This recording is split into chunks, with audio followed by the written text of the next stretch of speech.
Hello students, আসসালামু আলাইকুম। Tense lesson 6-এ তোমাদের স্বাগতম। লেসন 6-এ আমরা শিখব ফিউচার পারফেক্ট টেন্স এবং ফিউচার পারফেক্ট কন্টিনিউয়াস টেন্স। তাহলে শুরু করছি টেন্স লেসন 6। তার আগে একটি রিকোয়েস্ট আছে, যারা আমার চ্যানেলটি ইতিমধ্যে সাবস্ক্রাইব করেছো তাদেরকে ধন্যবাদ, আর যারা চ্যানেলে নতুন তাদেরকে রিকোয়েস্ট করব ভিডিওতে একটা লাইক দিয়ে চ্যানেলটি সাবস্ক্রাইব করার জন্য। তাহলে শুরু করছি টেন্স লেসন 6। টেন্সের সর্বশেষ লেসন 6। লেসন 6-এ আমরা শিখব ফিউচার পারফেক্ট টেন্স এবং ফিউচার পারফেক্ট কন্টিনিউয়াস টেন্স। তো প্রথমে আমরা দেখব হচ্ছে ফিউচার পারফেক্ট টেন্স। আমরা জানি যে ফিউচার টেন্স 4 প্রকার: future indefinite tense, future continuous tense, future perfect tense এবং ফিউচার পারফেক্ট কন্টিনিউয়াস টেন্স। তো 6 নম্বর লেসনে আমরা ফিউচার পারফেক্ট টেন্স এবং ফিউচার পারফেক্ট কন্টিনিউয়াস টেন্সটা শিখব। তো প্রথমে আমরা দেখব হচ্ছে future perfect tense. Future perfect tense কাকে বলে এটি আমরা একটু দেখে নিই। ভবিষ্যতে কোনো নির্দিষ্ট সময়ের মধ্যে কোনো নির্দিষ্ট কাজ হয়ে থাকবে এরূপ বোঝালে ভার্বের ফিউচার পারফেক্ট টেন্স হয়। তো ভবিষ্যতে কোনো নির্দিষ্ট সময়ের মধ্যে এই কথাটি যদি না থাকতো তাহলে এটি হতো ফিউচার ইনডিফিনিট টেন্স। তো যেহেতু নির্দিষ্ট সময়ের মধ্যেই কোনো কাজ হতে হবে, এই জন্য এটি হচ্ছে ফিউচার পারফেক্ট টেন্স, শুধুমাত্র এই শর্তটি জুড়ে দেওয়ার জন্য।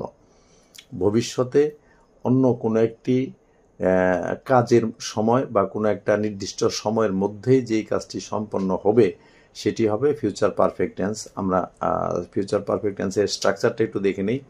প্রথমে হবে সাবজেক্ট, এরপরে শ্যাল হ্যাভ অথবা উইল হ্যাভ। আমরা জানি যে প্রত্যেক পারফেক্ট টেন্সে অক্সিলিয়ারি ভার্ব হ্যাভ, হ্যাজ অথবা হ্যাড থাকে। যেহেতু এটা ফিউচার টেন্স এই জন্য অক্সিলিয়ারি ভার্ব হবে শ্যাল হ্যাভ অথবা উইল হ্যাভ। পারফেক্ট টেন্স মানেই মূল ভার্বের পাস্ট পার্টিসিপল হবে, অর্থাৎ V3। এরপর বাই অথবা বিফোর এই প্রিপোজিশনের পরে সেই নির্দিষ্ট টাইম অথবা যদি কোনো কাজের কথা থাকে তাহলে সে তার পরিবর্তে একটি ক্লজ এখানে ব্যবহার করতে হবে। তাহলে এই স্ট্রাকচারটির সাথে আমরা এখন এই বাংলা উদাহরণটি এখন আমরা মিল করে নিব। আমি বিকেল 5টার মধ্যে কাজটি শেষ করব। তাহলে আমি কাজটি শেষ করব যদি এরকম থাকতো তাহলে এটি হয়তো স্রেফ ফিউচার ইনডিফিনিট টেন্স, কিন্তু বিকেল 5টার মধ্যে এই কথাটি থাকার কারণে, এই শর্তটি জুড়ে দেওয়ার কারণে এটি হয়েছে ফিউচার পারফেক্ট টেন্স। তাহলে প্রথমে আমরা দিব হলো সাবজেক্ট, এরপরে auxiliary verb shall have. Perfect tense হওয়ার কারণে মূল ভার্বের পাস্ট পার্টিসিপল ফিনিশড, এরপরে হলো অবজেক্ট দ্য ওয়ার্ক। এই যে বিকেল 5টার মধ্যে, এই 5টা এই কথাটির আগে একটা বাই যোগ করে দিতে হবে এবং তারপরে সেই সময়টা 5 PM। তাহলে I shall have finished the work by 5 PM। এটি হচ্ছে ফিউচার পারফেক্ট টেন্স। আমরা সেকেন্ড এক্সাম্পলটা দেখি। সে আসার আগে আমি অঙ্কটি করে ফেলবো। আমি অঙ্কটি করে ফেলবো যদি এতটুকু থাকতো তাহলে এটা হয়তো ফিউচার ইনডিফিনিট টেন্স, কিন্তু এখানে একটা শর্ত জুড়ে দেওয়া আছে যে সে আসার আগে, অর্থাৎ একটি কাজ হওয়ার আগে আরেকটি কাজ হয়ে থাকবে, এরকম বুঝাইলে ফিউচার পারফেক্ট টেন্স হয়। তাহলে I shall have done the some before conjunction, এরপরে হচ্ছে ক্লজ। ক্লজ মানে হচ্ছে একটা বড় সেন্টেন্সের মধ্যে ছোট একটা সেন্টেন্সকে আমরা ক্লজ বলি। বিফোর কনজাংশনের পরে হি, এরপরে হচ্ছে কামস। এখানে আমি আরেকটা কথা বলে রাখি যে ফিউচার পারফেক্ট টেন্সে বিফোর কনজাংশনের পরে যে ক্লজটি থাকবে এটি প্রেজেন্ট ইনডিফিনিট টেন্সও হতে পারে, আবার এটি ফিউচার ইনডিফিনিট টেন্সও হতে পারে।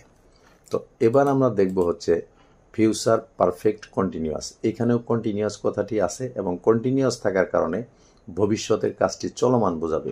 শুধু যদি ভবিষ্যতের কাজটি চলমান বোঝাইতো তাহলে হয়তো ফিউচার কন্টিনিউয়াস টেন্স, কিন্তু এখানে একটি শর্ত দেওয়া আছে যার কারণে হচ্ছে ফিউচার পারফেক্ট কন্টিনিউয়াস টেন্স।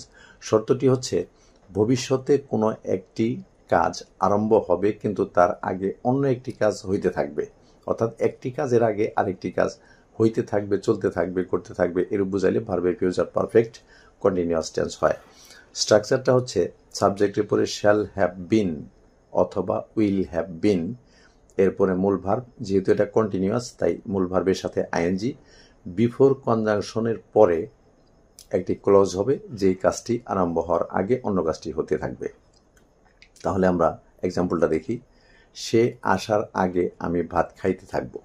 তাহলে এটা হচ্ছে একটা কাজ ভবিষ্যতের, সে আসবে, তার আগে আমি ভাত খাইতে থাকবো। তাহলে যেই কাজটি চলমান বুঝাবে সেটি হবে ফিউচার পারফেক্ট কন্টিনিউয়াস টেন্স। এই যে ভাত খাইতে থাকবো এই কাজটি হচ্ছে চলমান, এই কারণে এই কাজটি হবে ফিউচার পারফেক্ট কন্টিনিউয়াস টেন্স। তাহলে I shall have bin, subject I, এরপরে শ্যাল হ্যাভ বিন, এই যে শ্যাল হ্যাভ বিন মূল ভার্বের সাথে আইএনজি যুক্ত হয়েছে, ইট মূল ভার্ব এর সাথে আইএনজি ইটিং, এবং বিফোর কনজাংশনের পরে হচ্ছে এই যে আগের কাজটি হি উইল কাম।